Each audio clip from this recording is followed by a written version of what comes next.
This amazing floating staircase is just one of the dramatic design elements in the 2009 Atlanta Holiday House. Builder Stephen West wanted a full view of the windows on the back of the house as soon as you walked in the front door. That meant these two staircases would be suspended. That's just one of the many design challenges as this home began to come together.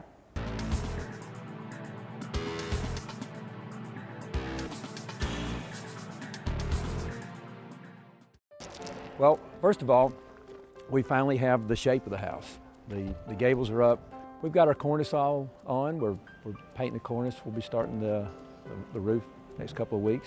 So you ready to take a look inside? Oh yeah, definitely. All right, let's go.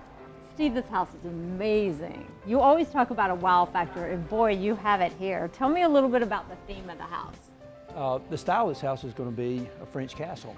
All of these arch openings are going to have French limestone detail around them, and they'll be 36 inches thick. And how do you get those little bitty pieces up in the very top? Very, very articulate craftsmen.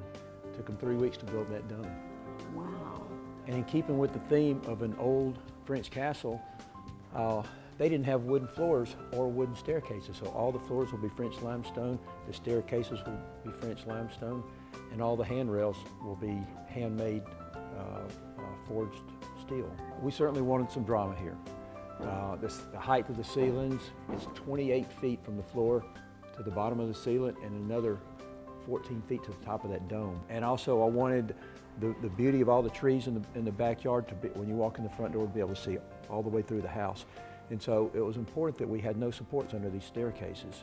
In a house this size, the width of the staircases and the width of all your pathways need to be at least 5 feet. I think it's important that two people be able to walk side by side up a staircase and around any of the walkways upstairs. That kind of determined what size this room was going to be. Yeah. This is the heart of the center of the house. Everything flows off of this. So when I push this room out, the rest of the house changes as well. Let me take you into the informal part of the house where you actually live in it. This is the kitchen, but there's a lot more here than just a kitchen. This is the informal living area of the house. It's the biggest space in the house. How do you make it so open and yet keep the foundation so strong? A lot of steel, big steel beams. Yeah, this house is completely constructed. The framework is supported all with steel beams. Now, I know you see a lot of wood as we're walking through the house today, and that's what we use the wood for the detail, but this structure is completely supported by steel. Yeah, let's take a look at that. Show me how you can see. Well, this is just one of the support beams. It doesn't look big. It's 4.5 inches by 4.5 inches, but it holds up a steel beam that weighs 4,000 pounds. Wow. And this goes all the way down to the foundation. Those steel beams are on every level. This next room we're seeing is the one where the family's really going to hang out, right? Right. Well, this is a keeping room. This is where you relax, watch TV. This is the first time I've put this. This is going to be a big stacked stone, split face limestone arch. When I get the stonework up to the top of these columns, I want it to look like a big Corinthian column, except built out of split face limestone. Let me show you a really cool place in the house, the master bedroom. Wait till you see the ceiling. Good. So welcome to the master bedroom. Wow, this is beautiful.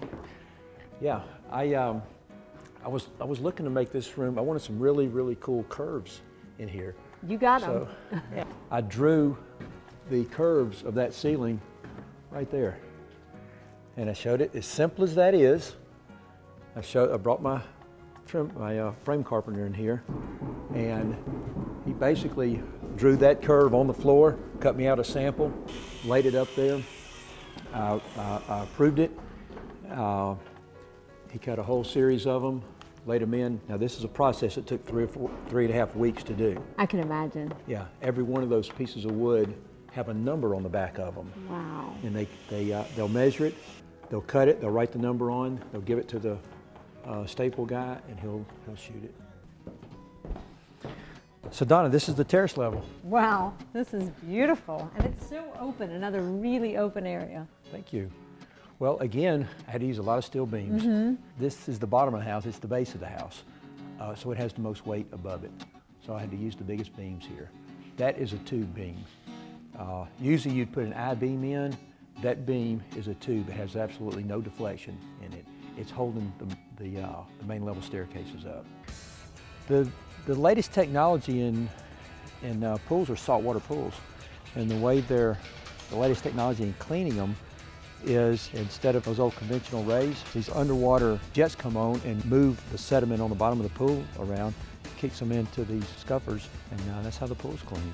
With the framing done and the home automation wiring now complete. So where are these wires going?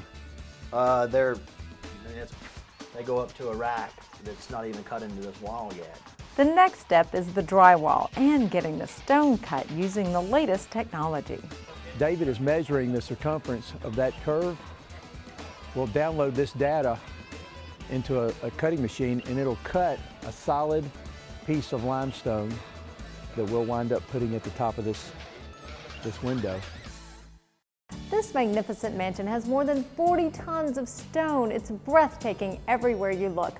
But taking it from almost finished to show home ready is a huge task. Every little detail must be complete before the doors open. When we come back, our cameras were there in those final days before the tours.